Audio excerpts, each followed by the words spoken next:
Hey everyone, this is Adam Elenbaas from Nightlight Astrology. Today we're going to do horoscopes for Jupiter turning retrograde in the sign of Cancer. I'm going to be taking Jupiter through all 12 whole sign houses, so you can listen to this for your sun or rising sign and get a feel for where Jupiter is turning direct within your birth chart, what house topics are going to be activated, and we're going to review the timeline of Jupiter in Cancer from Jupiter's ingress in June up until now, which is Jupiter's first retrograde in the sign of Cancer. Sort of review that timeline, give you some overall ideas about how to think about the retrograde period and map out how long Jupiter will be retrograde, and then I'll focus on the house topics through horoscopes. That's our agenda for today. I think it's a really good time to be doing this as the grand water trines are also coming through. Jupiter is one of the leading planets in those grand water trines, and so the wisdom Jupiter is starting to impart to us now during its retrograde is really at the forefront of these grand water trines. So anyway, before we get into it, remember to like and subscribe. Turn on the notification bell for updates, share your comments and reflections as we go. Hype us. Transcripts of any of these daily talks can be found on the website, which is nightlightastrology.com. When you are over there, our main promotion for the day is our year one program starts this weekend. You have just a few more days left to join us. Of course, if you come in late, that's always fine. But if you want to join us for our start this weekend, go to the first year course page, click there. You'll find everything you need to know about the program. It's just about a year long. We have 30 classes on the year. Everything is recorded, so you can go along at your own pace or attend the classes live through the webinars. At the end of today, there's a video telling you everything you need to know about what the course includes, how it's structured, what you're going to learn. Everything like that is there. And then at the bottom, you're going to find the enrollment options. And I want to be sure that you are aware of need-based tuition. So if you're someone who really wants to take the course, but you need to work within a limited financial, limited income, fixed income, you're in between jobs, unemployed, exchange rate is high, whatever the case might be, we just want people in our programs who really want to study. And we don't want people to hurt themselves financially to make that happen. But if there's a sincere desire to study, please use that. Pick within a sliding scale. Come join us, and we'd really love to have you there. We've been offering accessible pricing points in our programs for 16 years, and that's something that we're really, really proud of. Every day I've been saying one thing about what I think makes this school worth studying. And I'm going to talk about this right here, dharma. When it comes to understanding ourselves, ancient Indian astrologers, who there's some real parallels in the ancient roots of Hellenistic astrology and Indian astrology, so this is something we look at a little bit in our programs, to understand the truth of your own nature, you have to also study the truth of the nature of reality.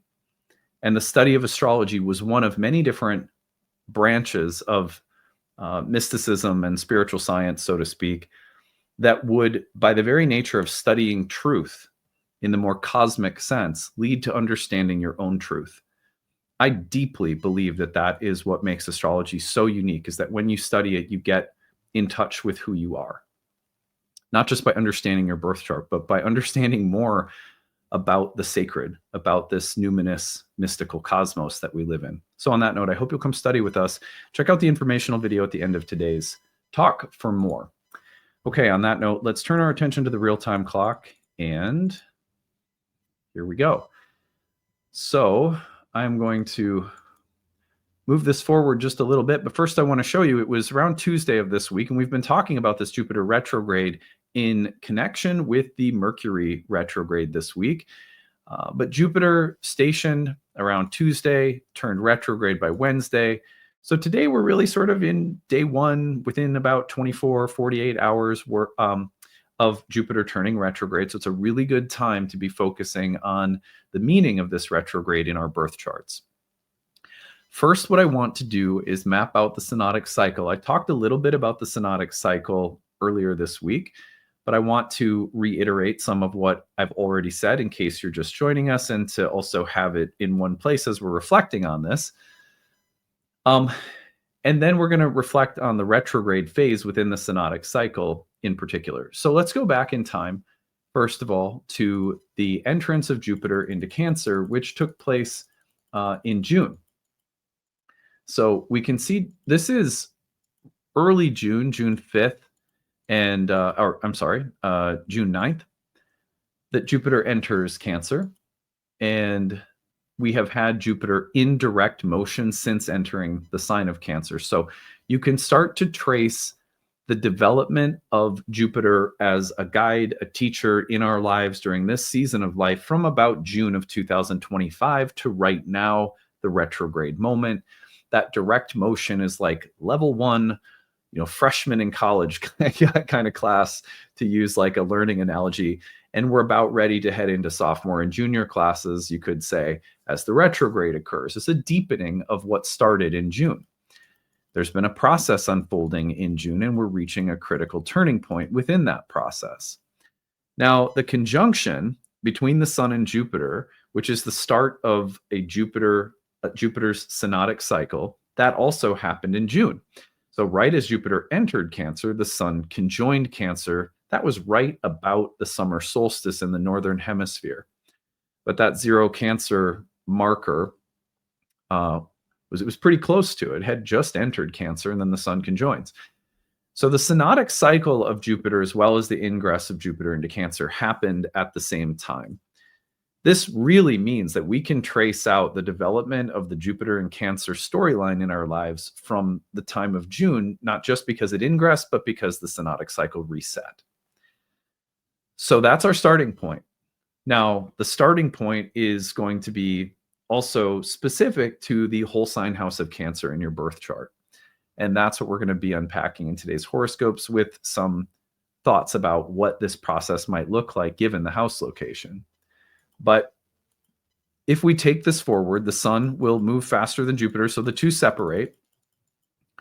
And when they get to about a trine, which is happening right now, about the middle of November, we now see that the Sun coming into the trine with Jupiter happens as Jupiter stations and turns retrograde. Now, I said earlier this week that one way of thinking about the synodic cycle is to think about the Sun infusing Jupiter with a set of instructions, evolutionary intentions, forms of psychological, spiritual, personal development, developments in your career, developments in your love life, developments in all sorts of areas. And broadly speaking, the Jupiter cycle is about wisdom. Jupiter is a planet that was deeply associated with religion, with law, with truth, with philosophy. Jupiter is called guru in Indian astrology and is associated with professors and sages in Western astrology. And so one simple way of conceptualizing what Jupiter is doing as it works through a whole sign house in our chart or through a synodic cycle or both is that it is imparting lessons to us. It becomes our teacher, our guide, our guru, specifically in the process of our understanding and its unfolding. So by understanding, we mean an understanding of dharma.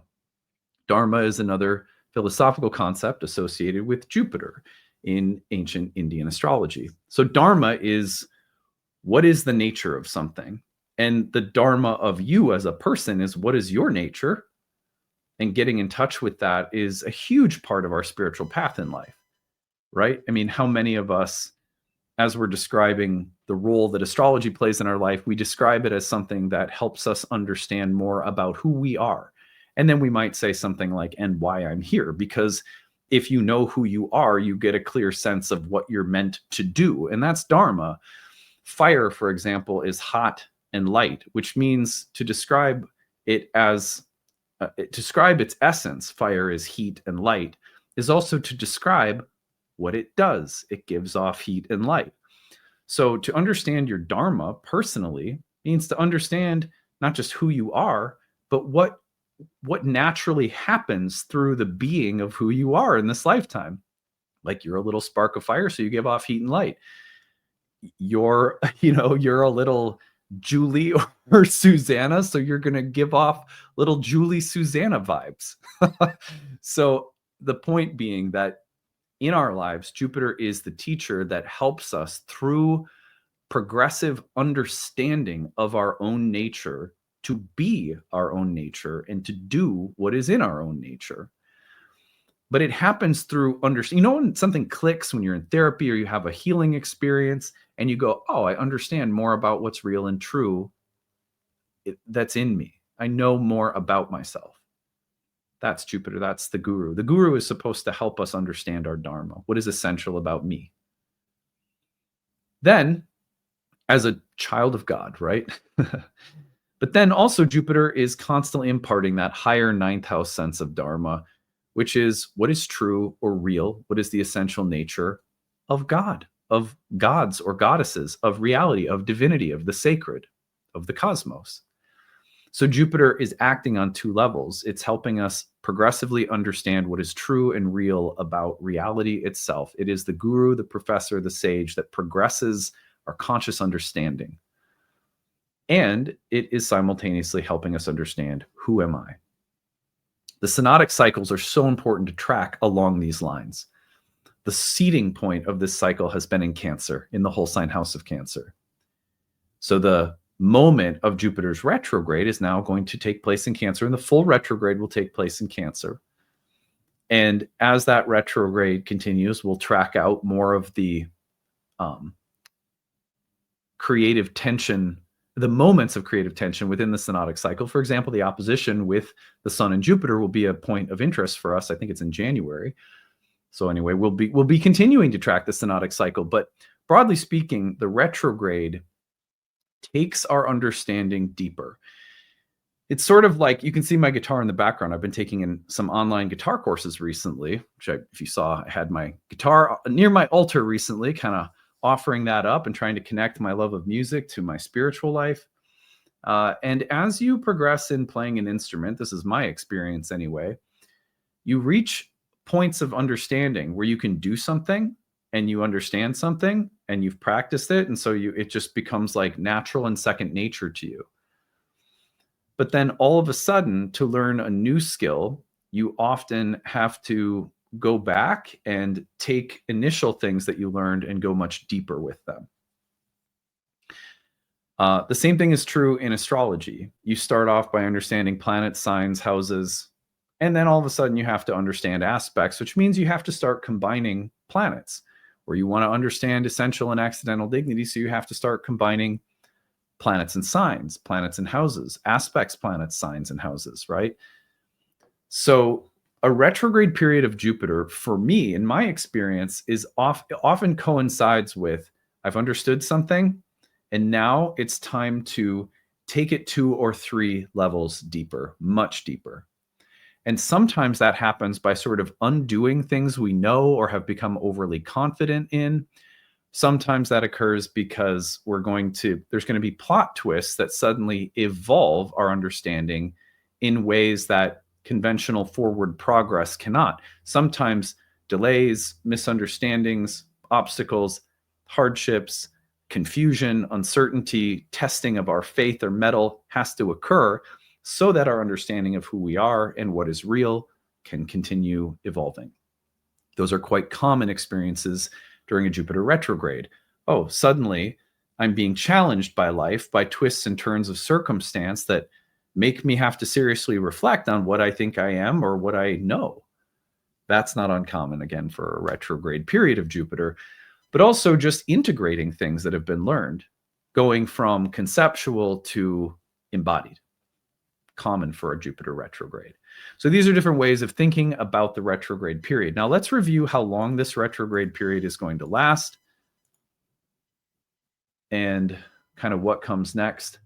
So here you can see the retrogrades starting this week, and then the natural development of that retrograde occurs, and we're going to see this very important moment, which we will be probably covering, I'm sure, on the channel in early January. We can see that the Sun and Jupiter will be opposite.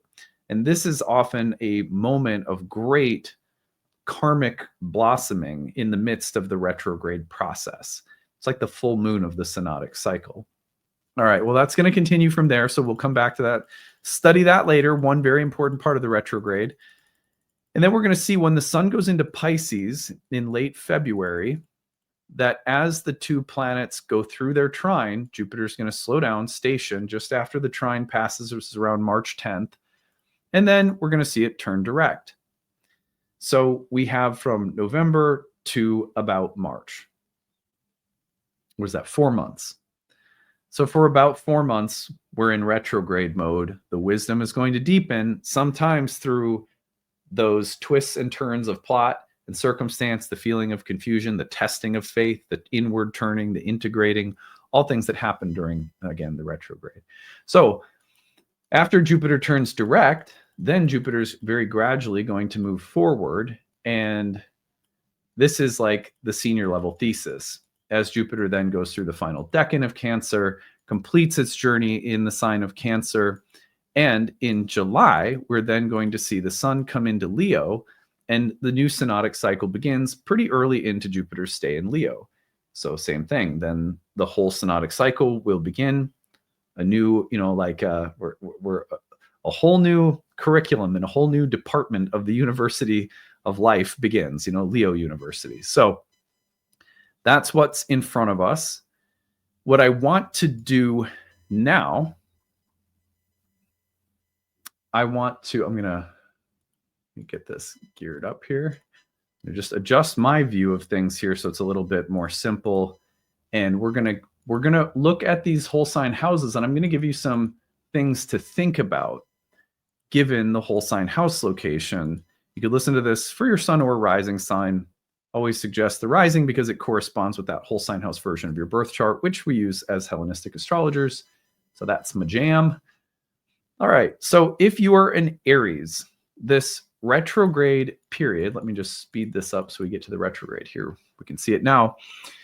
If you're in Aries, the retrograde of Jupiter is taking place in your 4th house. So you want to ask yourself, what have I been learning about myself and about reality with respect to the topical domain of home, family, parents, my ancestors, my cultural heritage, maybe the religious values of the family you grew up in, or the emotional experience of your home life, the well-being of your inner private life. Do you take care of yourself? Are you in touch with the more private dimension of your psyche? So this inward space of the 4th house, the roots of the chart, the home of the chart, the resting place, the base of the chart. This is the place that the wisdom, this is where the professor is taking you deeper now. All right, let's go to Taurus. If you are a Taurus, this 3rd house could bring up a lot of wisdom and learning around your neighborhood or your immediate everyday environment, family, siblings, people that are closely constellated around your roots or your home or your family of origin. That's all the 3rd house, one dimension of the 3rd house. But another dimension that I have in mind, I've been reflecting on this a lot because I'm a Taurus rising, is that this house is associated with psychology, with emotional impulses, with the intellect, with speech and communication, and with the urge or desire for happiness that comes through the cultivation of our mind, our speech, our intellect, our communication. This is a Kama house in Indian astrology, which means it's associated with how we pursue and experience happiness or pleasure emotionally.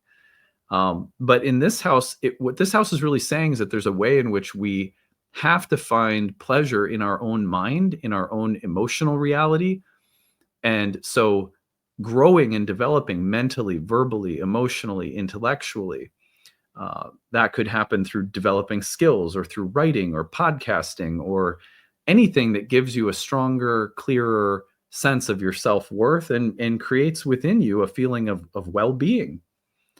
I'm doing well in life because I'm reading things I like. I'm learning things I love. I'm learning to speak or communicate or articulate myself. I'm honoring my emotional impulses. I'm acknowledging the things that make my mind different or unique. So where is the wisdom happening there? I reflect on the fact that right now I'm in a process as Jupiter's turning retrograde of revising my book. And that revision of the book is there's a lot of learning and development there. It's also about the satisfaction of communicating or articulating something creative about myself. So there's a lot here that has to do with mental and emotional development for Tauruses. For Geminis, we're asking the question, what has the sage been teaching you about money? What has the guru been asking you to consider when it comes to how you spend your time, your money, your energy, or your resources? What do you want to acquire, and what does it reflect about your values and your nature? What we have is often an extension of what we think is going to make us happy. And if we reflect deeply upon that, we may find that it's time to have a metaphorical garage sale, because some of the things that we want or have that we thought would make us happy don't make us happy. And so we start wanting to acquire different things, tangible or intangible things, emotional things or physical things. It's about money. It's about finances. It's about business. There may be some connection to things like family and business, or family and money. So what have you been cultivating, growing, developing, harvesting around material things? What about the topic of material security and emotional security? How do they speak to one another in your life? For Cancer, this is all about self-development. This is the guru and the sage saying, get to know your inner depths, get to know your emotions, step into the wisdom of your body, step into the wisdom of the divine feminine that lives within you, man or woman, however one may identify. What does the great goddess have right now for you as a teaching, as a wisdom about who you are, about what makes you happy, about what makes you unique? This is the sage helping you understand your dharma. This is the core dharma house that has to do with that question of what am I? Who am I? Body and health, appearance, physique. Sometimes becoming a mother is a part of this house. Changes or shifts in identity that are being influenced or woven together by the great goddess. Those are the kinds of things I'm looking for with Jupiter and Cancer in the first house. Maybe the connection between identity, evolution of your identity, and your upbringing or your family, your parenting that you experienced, or even development or evolution of yourself as a parent, part of your own identity. All right, we go to Leo next. Jupiter's in the 12th house. And here I wonder what is this is a moksha house, which means there is so much here about this house that has to do with surrender, with letting go or liberation. Moksha is like enlightenment, liberation. In one way, that might mean, the pinnacle of moksha in Indian philosophy might be never reincarnating again, because you achieve liberation from the material plane.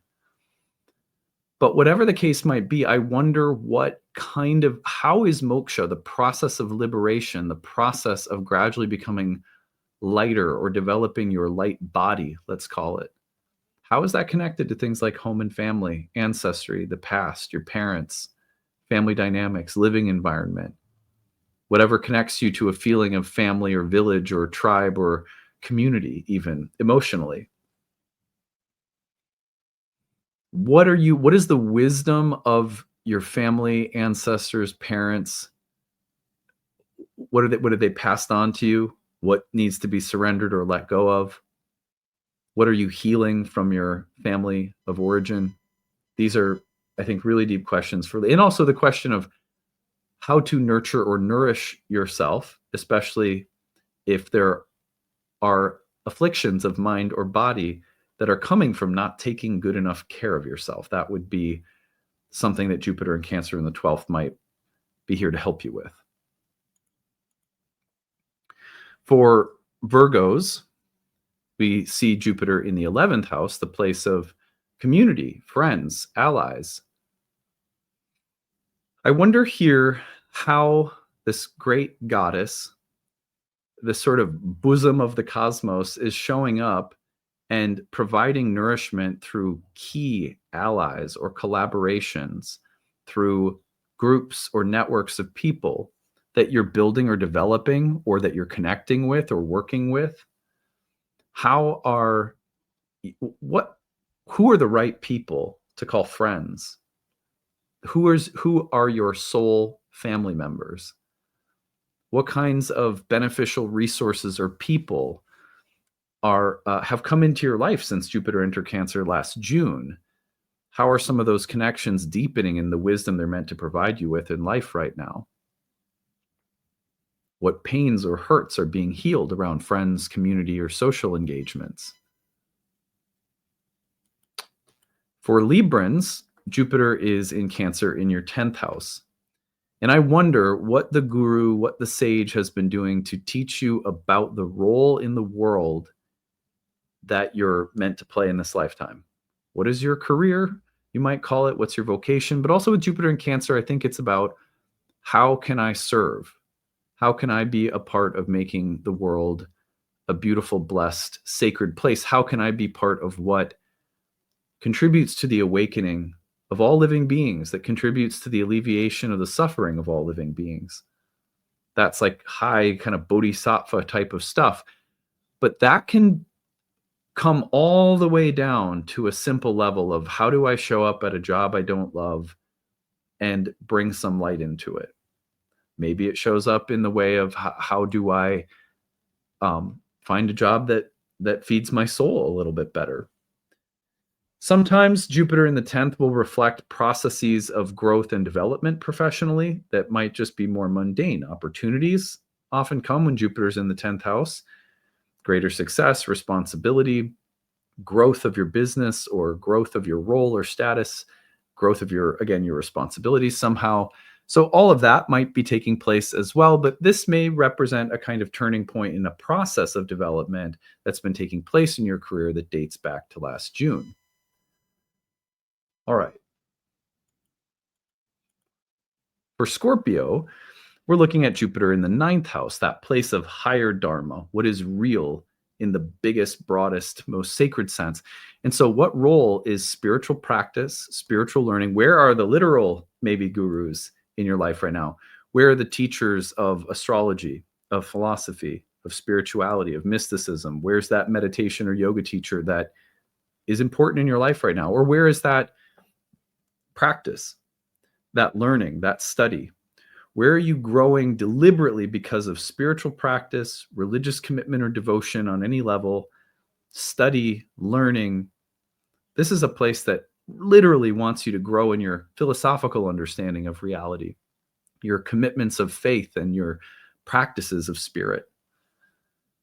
And the guru or sage right now can really grow your wisdom and understanding. And that growth spiritually, intellectually, by next summer may convey, or it may travel right into the career, because the next place Jupiter goes for you is into your career house. Pilgrimages, holy, sacred pilgrimage. That's another topic that comes to my mind for Scorpios. For Sagittarians, Jupiter's in the 8th house. One amazing blessing or benefit of Jupiter in the 8th is the soul contracts with other people that the 8th house represent could be a source of tremendous benefit, gain, blessing. Jupiter in the 8th in Cancer is a bit like, getting a nice inheritance. Or maybe something difficult happens, but there's a life insurance policy when someone passes. So I wonder what blessings or benefits are coming through your relationships and soul contracts with other people. I also wonder about almost like an exploration. The guru, the sage, is there in that 8th house saying, here are the life-giving soul contracts where real reciprocity is taking place. And here are those that are draining you or that are unequal. Watch out for those. So Jupiter in Cancer can also be about the process of gradually liberating ourselves from unhealthy codependencies, especially those that on one level we feel like, there's no way I could survive without it. You might have to, or you might have to learn how to. And so forever avoiding it because it's cushy, that may get you, that may make things actually much more difficult in time. So it's funny because Jupiter in this house can provide a lot, but it can also provide a lot of good reasons to stay stuck in something that needs to be let go of. All right. Well, Capricorn places Jupiter into the seventh house. So the wisdom of the guru and the sage is taking place in the house of marriage, love, a kama house related to pleasure, pleasure with other beings. How do you find happiness in your relationships? How has that been a story since June? Who are the right people? What are the right things to do? How do you spend your time? How do you connect? How do you grow or develop intimacy?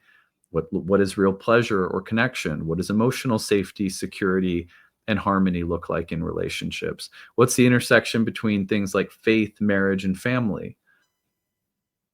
These are really important topics that you're about ready to go 2-3 levels deeper on during this next 4 months of retrogradation. So for Aquarians, Jupiter is in the sixth house. I love this placement for a service mindset, for healing the sick, for being generous, for charitable work, for anything fueled by compassion and care for those who are suffering. Also for learning how to improve your health if you are suffering, learning how to feel lighter if you feel heavy. The process of Jupiter in the sixth is not always easy, but its lesson over time might be, here's how to feel lighter, healthier, happier. Here are the practices of self-care, devotion, commitment. Here's what the chopping of wood and carrying of water looks like. That will make you feel happier. That will make you feel better overall. That will lead to good results. Here's where the well is. You got to go draw water from it. It's a little bit of work, but now you know where the well is.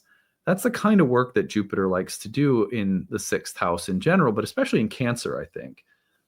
The other thing would be, where is there a growing process of wisdom through adversity or hardship, or through things that take a lot of work, effort, and sacrifice that you're devoting yourself to, that will yield benefits but require a long period of work or sacrifice? This could be a very rapid period for a year of learning and growth, but a lot of hard work that goes into it. Finally, Pisces, Jupiter's in your fifth house. This is the place of our creative dharma, which means learning about not just what my essence is, but how to create, how to be a creator from that place. And it ideally should bring joy or happiness and connection to other beings. This is a house that is called good fortune and was associated in Indian astrology with our good karma. Some of our good karma is thought to be a part of this house.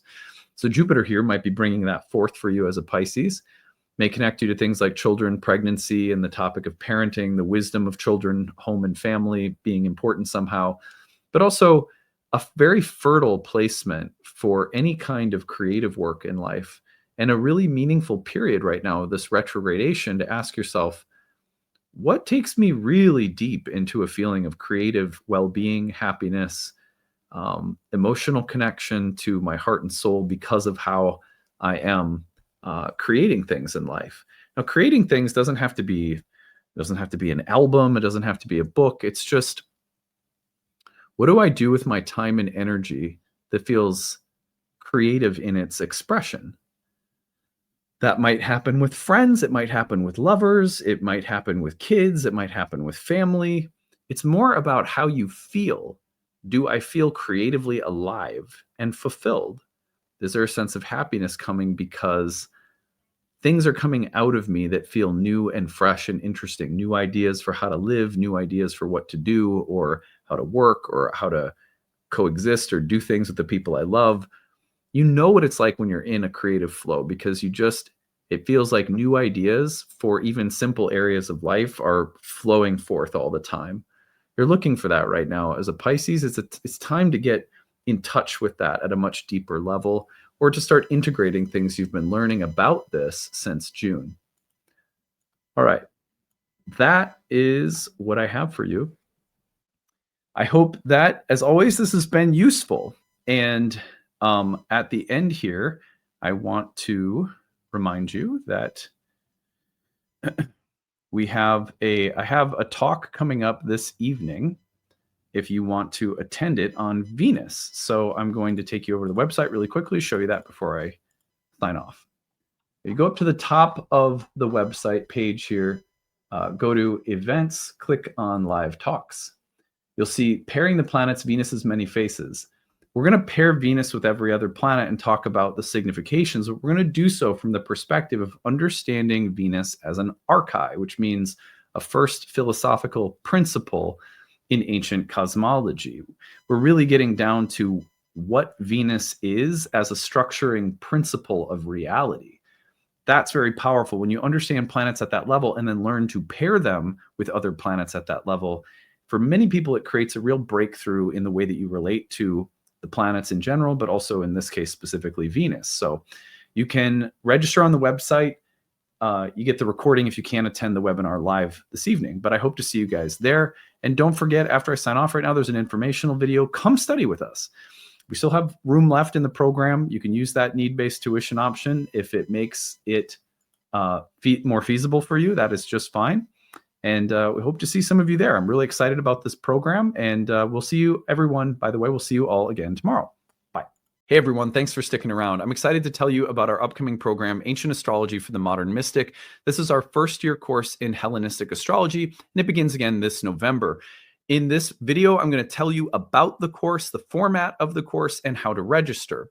So let's go ahead and get into it. What is this course about? Well, if you are not familiar, ancient Hellenistic astrology is the earliest and original form of horoscopic astrology.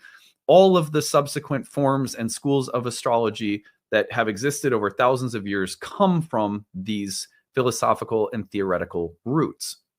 And so what you're doing when you study Hellenistic astrology is you're going back to understand the why behind absolutely everything.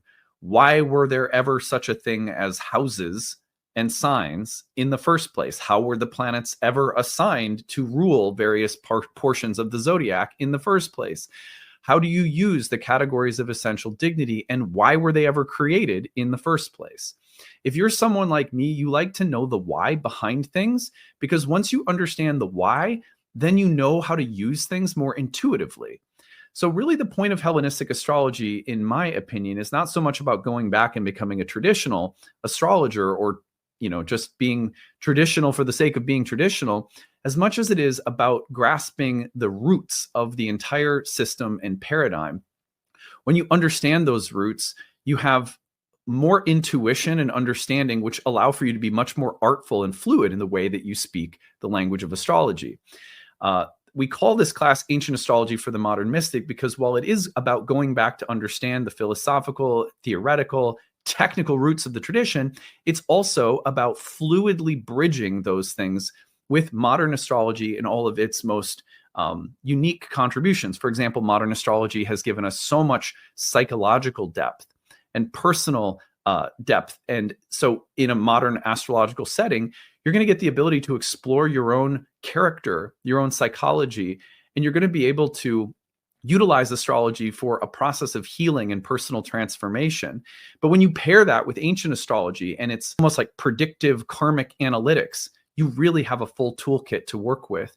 And so that's also a great mission of ours at Nightlight, is to bridge ancient and modern forms, which is why we call the program Ancient Astrology for the Modern Mystic. So that's just a little kind of overview of the program. If you want to know more about the specifics of the curriculum and of the syllabus, what I encourage you to do is go over to nightlightastrology.com, click on the courses page, go to the first year course, scroll down, and you'll see this over 12 months you'll learn about.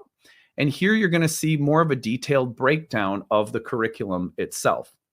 I can promise you that if you've studied astrology in modern context, but you've never gone back to the ancient roots, while some of these topics may look familiar to you and you go, oh, I've already learned about that. Unless you've studied them from the Hellenistic perspective, I guarantee that you are not going to be familiar with this content.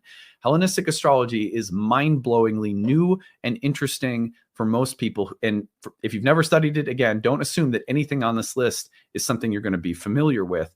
In that way, the program is really ideal for a variety of different people, and I'll say more about that in a second. So what is the format of the course? Let's go to that next.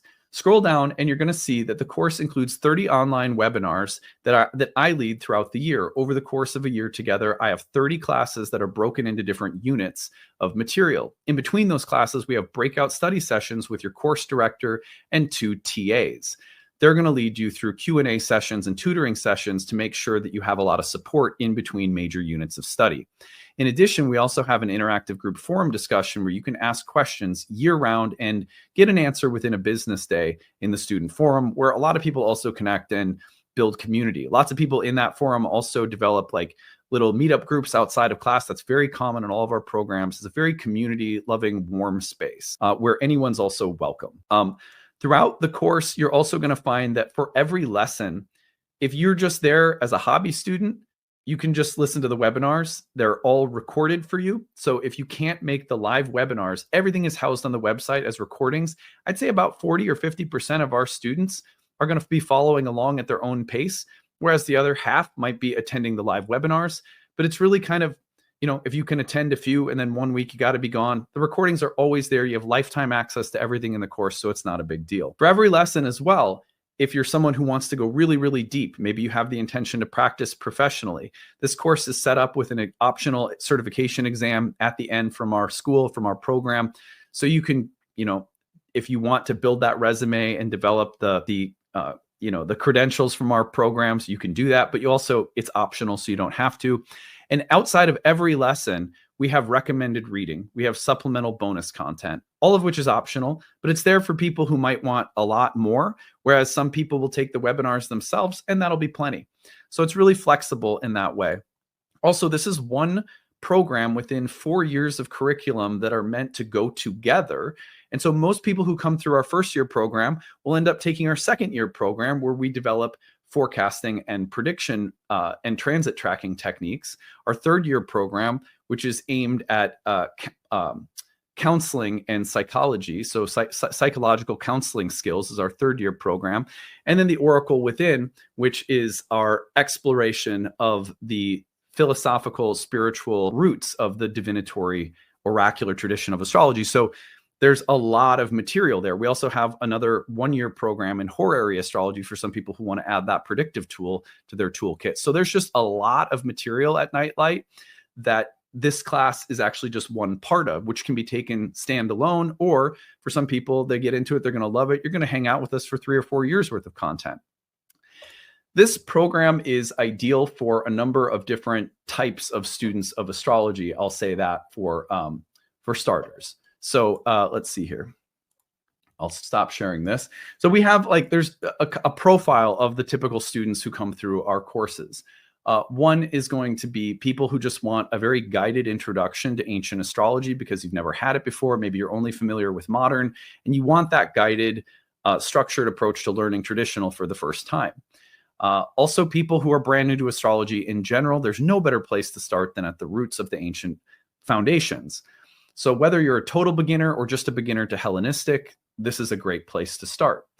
If you are someone who's been around astrology for a long time, but you've never had a guided, structured approach to Hellenistic astrology, again, this is a great place to start.